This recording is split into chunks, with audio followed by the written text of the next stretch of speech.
Let's gather together for our church conference real quick. I want to make sure we have a chance to consider both of these items. Jim, do you want to see if Nancy, I think she's in the nursery. I want to make sure she's here for this. So here's what's going on. I want to give you guys a chance to read through this, and I'll kind of read through it with you. Let's jump down to number 2 first, and then when Nancy comes in, we'll go back and look at number 1. As you know, the planning team has been meeting really since last March was our first time that we met. We've been meeting off and on. We've made some changes to what's going on in worship. The trying to get folks out of the side sections and more into the center has been a part of that. I can see people getting further and further back in our center sections every Sunday. I'm like, we're going to have to reestablish that and maybe put up some concrete blocks or something. I don't know what we're going to do with that. But anyway, we've also been working on familiar hymns that we can sing on Sunday mornings. I hope you're enjoying singing the songs we're singing on Sunday. So very grateful to Lori helping us to coordinate that. She chooses our songs just about every Sunday. So that is good stuff.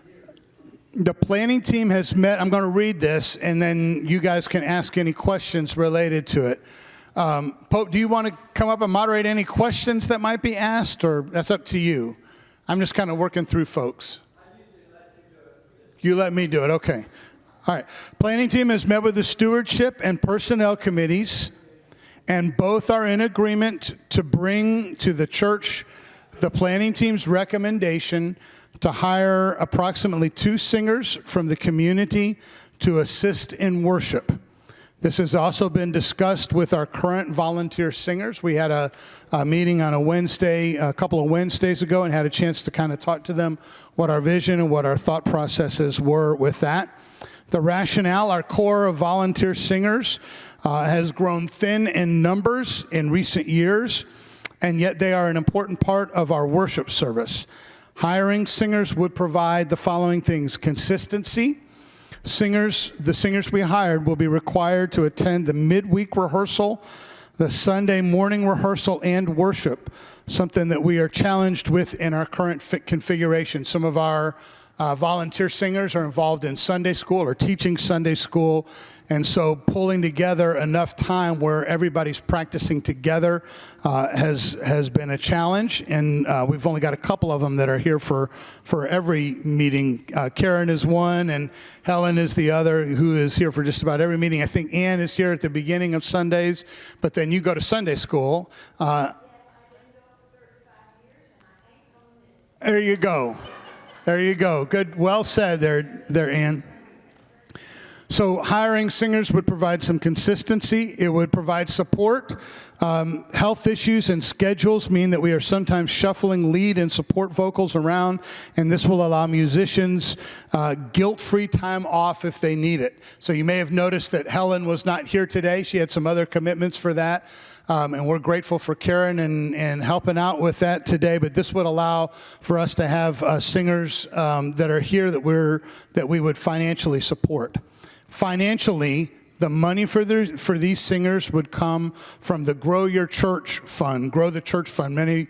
If you'll remember, we received a gift of about $100,000 last year from a donor, and the only thing that stipulation he put on that money was it needed to go towards things that would grow our church. And so that was the stipulation, and so we believe that would be one of the things that would be worth doing that.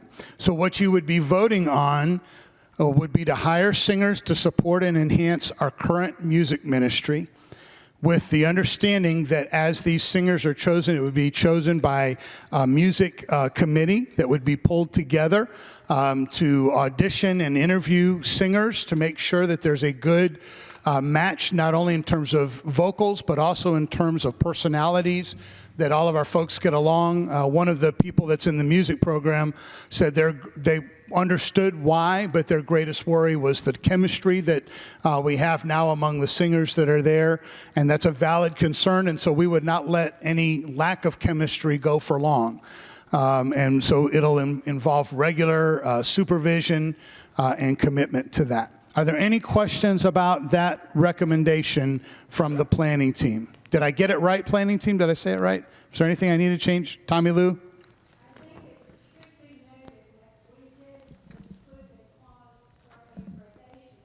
Yes. So this would come with a probationary period before anybody would be considered a long-term employee of Central. So it will have an evaluation process. Is that accurate? Okay. Pope.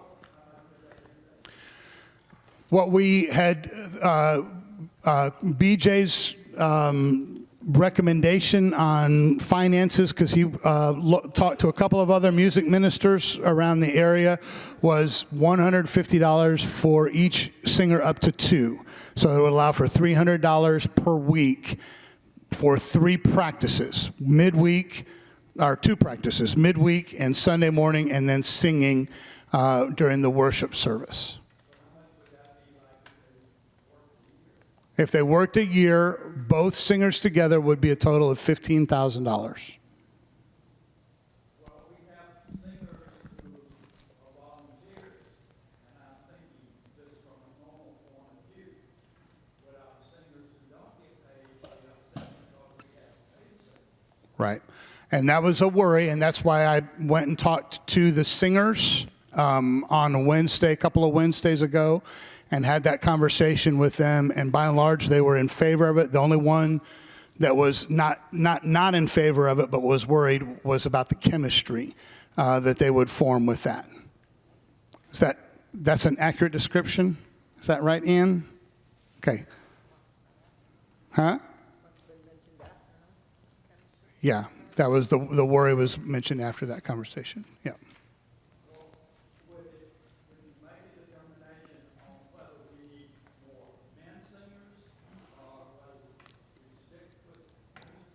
If we hire 2, it would be we are hoping for 1 male and 1 female. We have hired singers before. When we would have the Messiah, we didn't have enough male singers, and I was in charge of that. And I hired singers from Jacksonville from my brother-in-law's church, who was a minister of music, and we paid. It worked out pretty well there. I'm just the things I brought up. Sure. And I understand those concerns. And the planning team, kind of thought through those things as best we could, and that was one of our determinations. We need to have a conversation with those who are in the ministry, the music leadership right now. And that was the reception that we had. Okay, any other questions regarding number 2? Okay. So each singer would be $150 per week for each singer, not for each session, for each singer.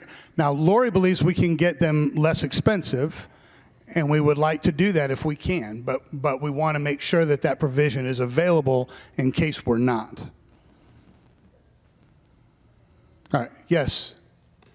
We can just say that is the maximum, Right. Right. Yeah, right, correct.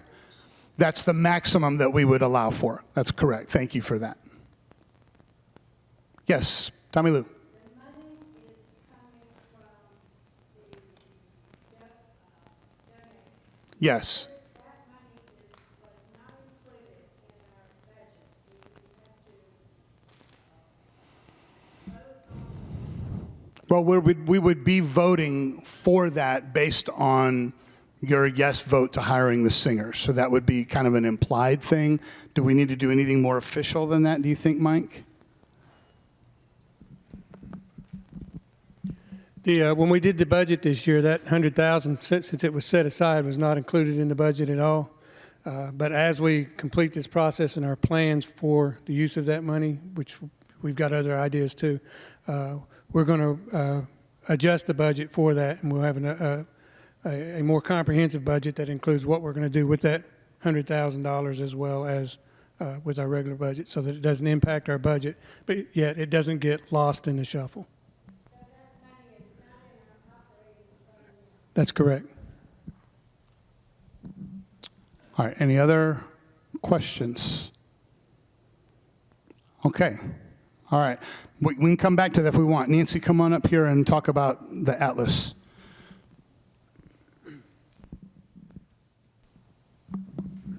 We have a group that is now in Holly Hill. It's called Atlas Academy. They're wanting to lease 3 of our rooms. It's a daycare. They've already looked at the rooms. They are wanting them a month ago. And it's going to be a daycare. It's going to be partially subsidized kids, partially not subsidized kids. But it's about $5,300 a month. And they're going to get everything in those 3 rooms up to code and take care of the maintenance and stuff like that. It's going to give us more kids, more young families to maybe come into the church, and it's going to give us more income. If you have, and I mean, it's upstairs rooms. I mean, Jim and I went through when they looked at the facility, everything we threw in front of them that would be a negative, they said, we can handle it. It's okay. So, but they are ready now to take the facility, and we just need to vote on it. So, they are a nonprofit. They're going to be paying us $17 a square foot for space, which is about the going rate. It's a little less than the going rate. They're a nonprofit. I mean, I just don't see a down thing for it. It's going to help the church. It's going to help them. Does anybody have any questions? What are the requirements from the city, from the health department and things for us to have a nursery up there, and how do you want to keep the kids? There is no kitchen up there. They have a facility in Holly Hill, so that they will be bringing the food from. And the same lady that ran Head Start is going to be the lady who is the administrator for this daycare. So she, Recent version of Head Start. yeah. So she knows us, and we know her. Room 201, 202, and 203. It's upstairs where Gary Broman's used, and the 2 end rooms on the top floor of that end in the Marksman building. There's air conditioning in one of the rooms, and they said that they're going to put a window unit in, which is what was in there before. And anything above that is going to be taken care of by them. Wait a minute, I'm sorry. They'll be using it 5 days a week. Mm-hmm. Be a regular daycare.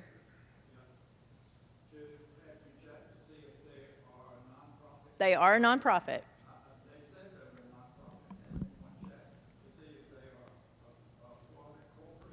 They are a Florida corporation nonprofit. The reason I'm asking that is for insurance purposes if something happens. No, they are, and they are aware that we have to have the same insurance things that we had with Head Start.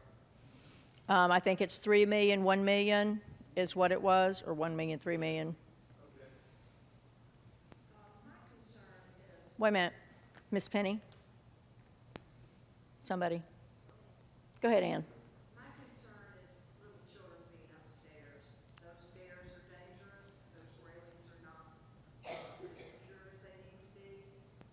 They are. They are. And they've already looked at everything. They're going to have Head Start come through here and HUD. Yeah. There will be inspections done before the kids come in. They are aware. Check out everything, see if it's possible. Yeah. Penny? 2 things. Will a separate meter be put up there for utilities? Are they gonna pay utilities separate, or is the church gonna have to swallow that? They are going to be paying $5,300 a month, and that will include their electricity. That is $17 a square foot. You've got the Recovery Cafe that's paying $7 a square foot. My other concern is with this kind of money being paid per month, that kind of a lease, I really believe that an attorney needs to review any lease that, who is trained and does real estate and that kind of thing, once the lease is established between the two parties so that the church is protected as well as them. The lease that we, That's a lot of money that's gonna be coming in, and it needs to be done right, and I'm a believer in those kind of transactions being reviewed by an attorney before anybody signs on the dotted line. the lease that we have has over-the-top protections for the church. It covers, taxes, any kind of insurance, anything like that. Everything it's a commercial lease. Yeah, and anything they add to the building stays with the building. It's ours. Just like we.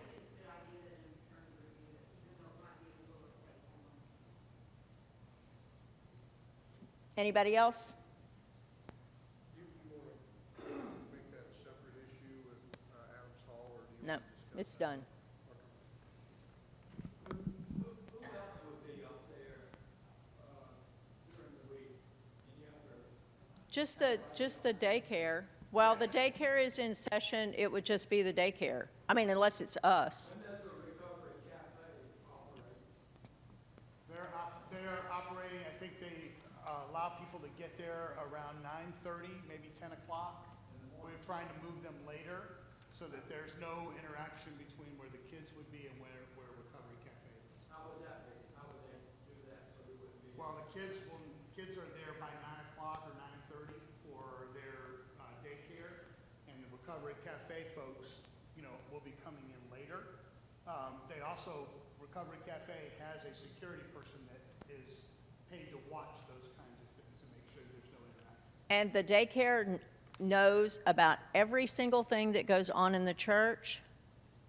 And we walk them through. We have AA here and we have Recovery Cafe downstairs. We walk them through absolutely everything that the church does. Because I didn't want something to pop up later and say, oh, well, we didn't know that. There's going to be 20 probably to start. There will, she's talking about 2 teachers, 1 teacher per every 10. I don't know, it depends on the age too.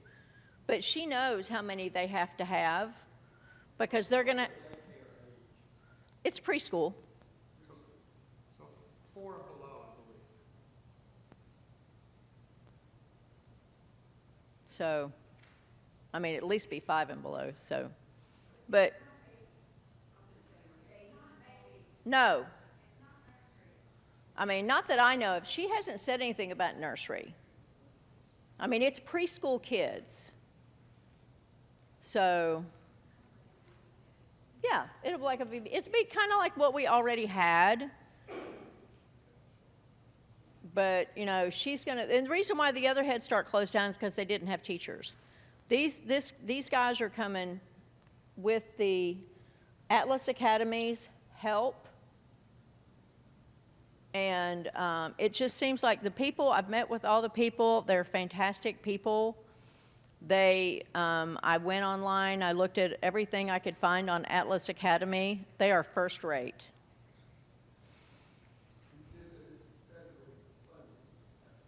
They're going to have some subsidized children, and they will have some not subsidized children. Yes, sir.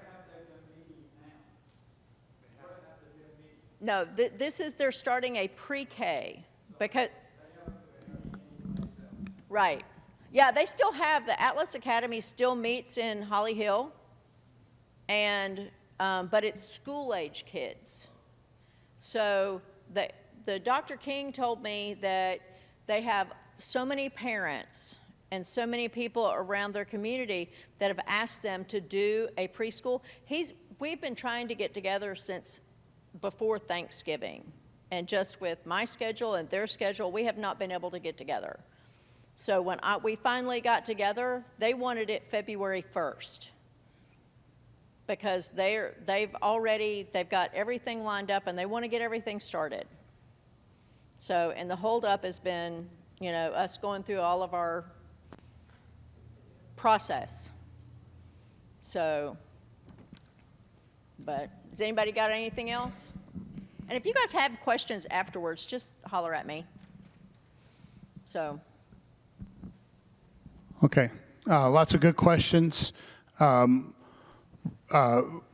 Good questions to ask. What we would be voting on, what the ballot will hold, is for the trustees working with Building and Grounds to finalize the lease and look at those kinds of things that you raised, issues that you raised, to make sure that the church is not in any sort of negative situation where we can be a blessing to them and they can be a blessing to us.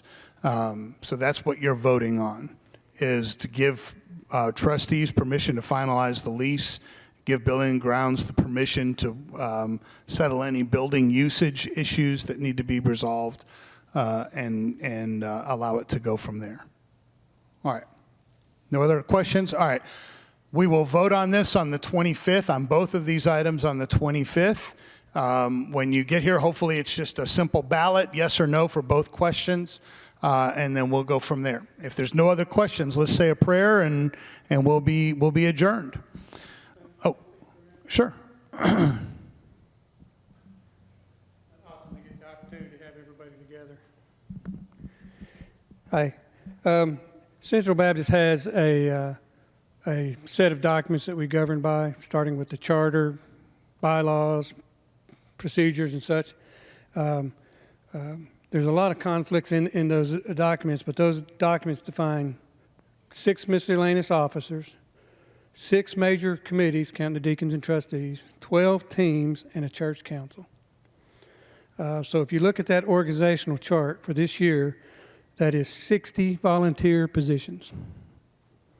You add to that a planning team that we're working on, that's another 7 volunteer positions. So we're talking about 69 positions. So if you look around, you'll see there's nowhere near that many people in this room. There's no way we can staff these committees and teams the way we have. With these 6 committees, plus the church council, they meet at irregular times. The deacons meet regularly, but other committees meet at different times, mostly irregularly. But the authority here is divided so much that it's unclear which committee you talk to if you have a need, a concern, or an idea. We don't even know for sure. When they ask us, is this the right body to talk to? We don't even know for sure. And I think most of you know what I'm talking about. The causes of operational and difficulty and inefficiency. And let me just point out 3 ways, because it's real easy to do with the items we have on board today. It stifles creativity. It prohibits innovation, because good ideas, they go to languish. Who in their right mind wants to go through 6 committees and figure out which committee they're supposed to talk to get an idea done? I hear ideas every now and then and concerns, but they never get acted on, because it's onerous to try to get it through to the right places and through everybody. An example I have, trying to get approval to show The Chosen. It went on for about 6 months before Nancy finally just gave up and grabbed a room and started showing it. And it's been a wonderful program and outreach that is well attended by members of this church and members outside of this church that come to it. But with that, as much as she went through it, most people would have just given up, right? So how many other ideas have not been fulfilled because of the problems, the difficulties of getting them through? Another problem with this division is it costs time.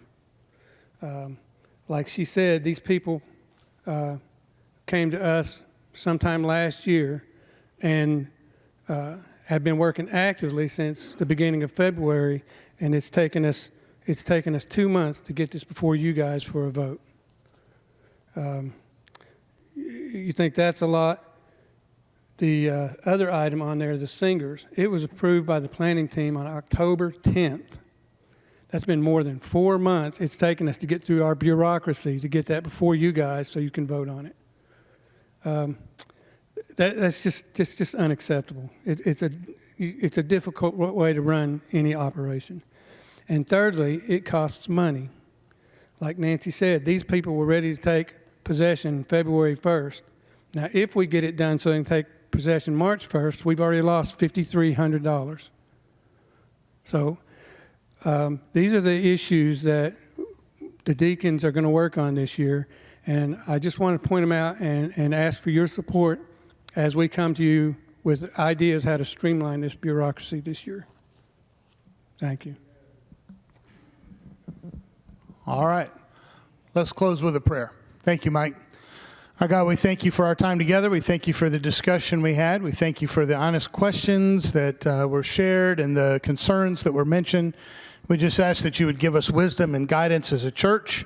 Bless the food that all of us are about to eat somewhere and somehow. And may it go quicker than our church getting that food. In Jesus' name, amen.